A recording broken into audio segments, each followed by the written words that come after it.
Good morning, bright and early this morning, at least here in the Philippines. Okay, I'm getting some questions here already, which we had collated earlier on. I have one very interesting question, of course, for Alfie Amir, who did a very interesting presentation. What are the top challenges in a sustainable smart city deployment, and how can we address it? Can you share 5G use cases when we talk about sustainable smart city deployment?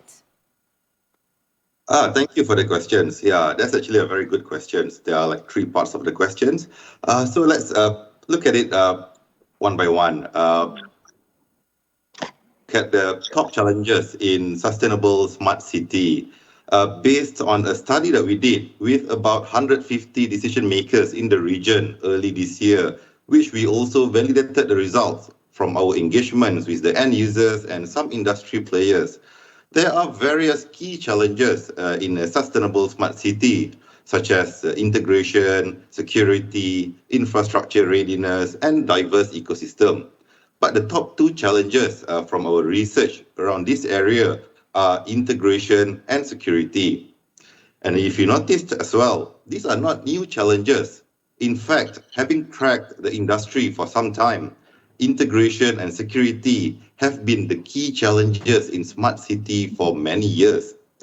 So let's dive a little deeper and look at why these challenges are important and how to address them. First, let's have a look at the integration challenge. Why is it a challenge? In a smart city, getting devices such as traffic light sensors or cameras connected to a network is usually not a big issue. But getting those devices to send the right data at the right time is rather a complicated task. And these and there could be issues such as limited computing power or limited storage or even lack of security of a device. And this can even get more complicated when there is a need to troubleshoot a fault or when there is a larger scale deployment with multiple applications and hundreds of thousands of devices from different manufacturers. And let's look at the second challenge, which is the security.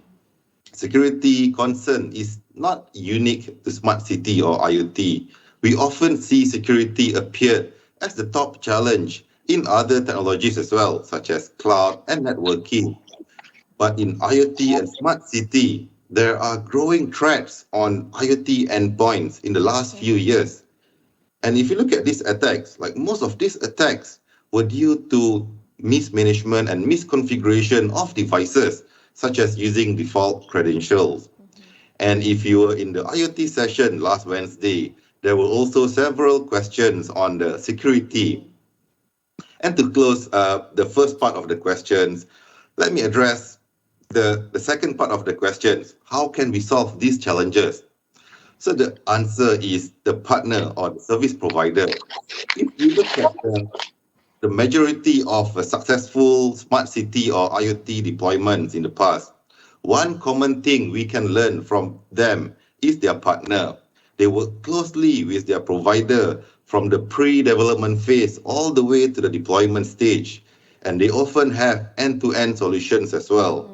So they can focus on the business outcomes rather than addressing all these technical challenges.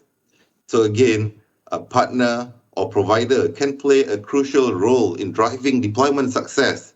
Look for established partners that can understand your business challenges and partner with a wide ecosystem and wide capabilities across different solution stacks. And if we look at the third part of the questions, what are some of the early use cases in sustainable smart city? And based on our research and the market development today, one of the early use cases is smart surveillance, as shared in the presentation earlier. Smart surveillance is not new, but in today's solutions, new features and applications like 8K video, 360 view, AI, and computer vision. These features demand very high bandwidth and low latency. And 5G came at the right time. The high bandwidth enables cameras to be deployed quickly and efficiently, while low latency and edge computing enable data to be analyzed at real time. And there are already several deployments around the world. such as the Verizon and BriefCam use case that we shared earlier in the presentation. There are also other countries doing it, such as in China, South Korea, and the UK. And the second use cases that we see will lead the sustainable smart city deployment through 5G is a connected vehicle or autonomous vehicle. The connected vehicle is not new, but 5G fully autonomous vehicle is. Similarly, with 5G, the network is no longer a bottleneck for autonomous vehicles. A high volume of data can be analyzed at real time to ensure a seamless operation. And we can see as well, the ecosystem is shaping up, standards are maturing, and car manufacturers are increasingly partnering with the tech players in this space. So to sum up the third part of the questions, smart surveillance and autonomous vehicles are the two early 5G use cases in sustainable smart cities. But there are many other applications across different industries like healthcare, utility, financial services that are largely still in the development stage today, but will be ready soon. Thank you for that very comprehensive answer. As you mentioned, integration, a key challenge here, but also security. But key here to solve these challenges is, of course, the partnership that you have been highlighting is crucial so that you don't get lost in the technicalities and focus on the business model. All right, let's move on to Zhanghua, which is, of course, related. How did Taiwan deal with this? How did Taiwan deal with the specific problem of the disparity in the resources between urban and rural areas while also promoting smart city services? Okay, thank you for your question. This is a very good question. The Smart City Taiwan project not only seek to satisfy the development needs of a single city, but encourage technological cooperation between regions to connect, we call township and the cities to form a larger and connected social ecosystem. Based on our experience from actual service deployment, we are confident that we will be able to extend the reach of our smart service to many more countries and the city between the rural area and the city urban. That's two examples for you. For education and learning, as an example, the Taipei City government is working with 4 other rural countries and the offshore island to develop a joint smart English learning service that will fill in the urban-rural education gap. This service will integrate AR, VR technology with local tourist attraction and cultural information to let students visit scenic locations from other cities while learning English. And the other example is in the field of medicine, we call smart medicine. A hospital in Taipei City and the various offshore islands are working together. For example, with Matsu Island, they are promote remote telemedicine service that allow citizens to make appointment for select medical specialists. The doctor in the two sites use the technology to co-working for a patient. And this service can allow patients to finish their medical appointment within an hour and to vastly reduce the traveling time necessary for citizens from offshore island or rural area with medical needs.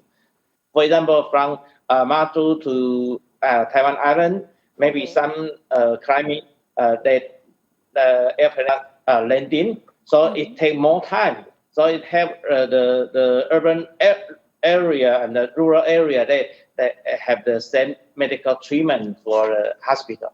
Thank you. Thank you for that answer and those use case examples here, especially in education and healthcare sectors, linking the urban and rural needs. We also have a question here for Sir Alvin Martinez. We heard from Alfie earlier on about the challenges in smart cities. What about here in the Philippines? What are the current challenges when we are trying to deploy sustainable smart cities in this country? Thank you very much, Danny, and good morning again, everyone. I agree with what Mr. Alfie Amir of Global Data highlighted earlier on the challenges on integration and security. But in the local setting, I'd like to add the challenges on network and data infrastructure. Now, in the local setting, network within the local government is one of the first infrastructure components that has to be laid out to provide connectivity from the local government center down to the barangays, health centers, schools, and even multipurpose areas. To enable the different stakeholders to connect is the first step. And we are undertaking continuous expansion and upgrades in our network facility to connect more Filipinos. Now, PLDT has also invested extensively in the other key technologies. Director General Zhang Walyu mentioned earlier that it's important for these four technologies to work together. By having interconnected technologies, not only in the government, but also with the public sector, with the private sector, we can deliver the benefits of sustainable smart cities to Filipinos, providing a positive impact to the economy, the environment, and to society. Thank you. Thank you, sir. And as you mentioned, it's not just security, it's not just integration, it is infrastructure and the need for better infrastructure in this country, which hopefully we are addressing as we speak. Another question here for Sir Jiang Hua. During the impact of the COVID-19 pandemic, how can Taiwan assist the digital upgrading and transformation of its industries to achieve the goal of sustainable development while promoting, of course, smart city services? Okay, thank you for your question. The epidemic has severely affected the industry of every country. But in Taiwan, since we have good the mask to protect our people, and our factory already also working day and night every day. There's no problem.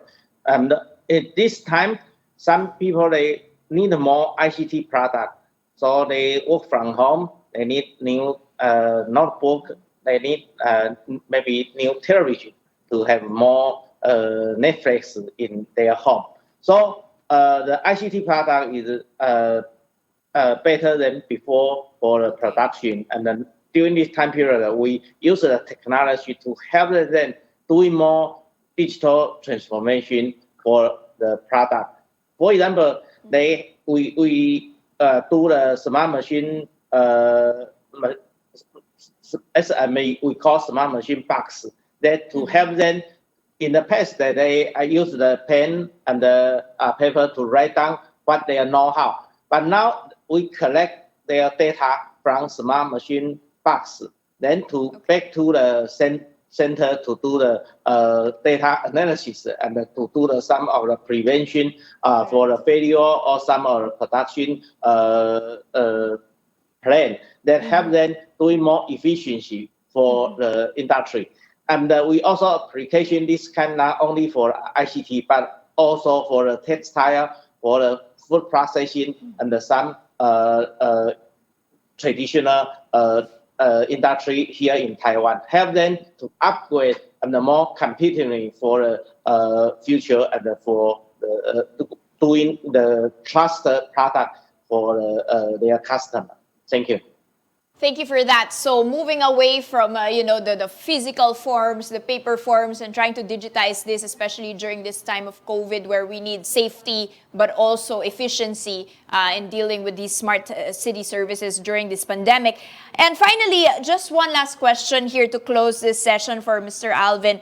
With these in mind, what are the key imperatives that the group is doing? I think you've already highlighted some things in the infrastructure side, but specifically on the smart city side.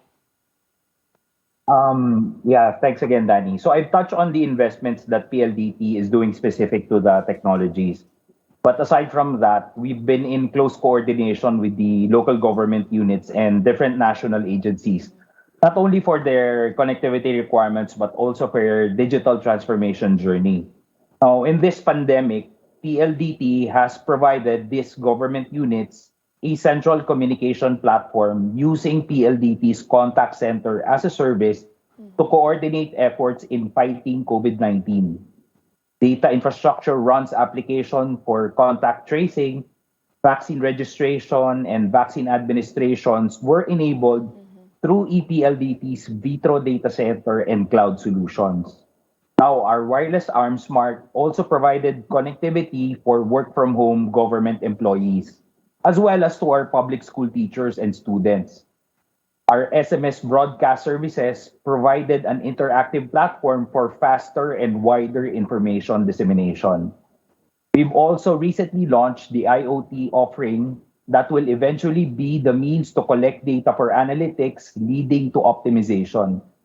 And last but not the least, given the continuous growing number of cyber attacks, we continue to invest in both technology and manpower for our cybersecurity solutions powered by our very own Security Operations Center.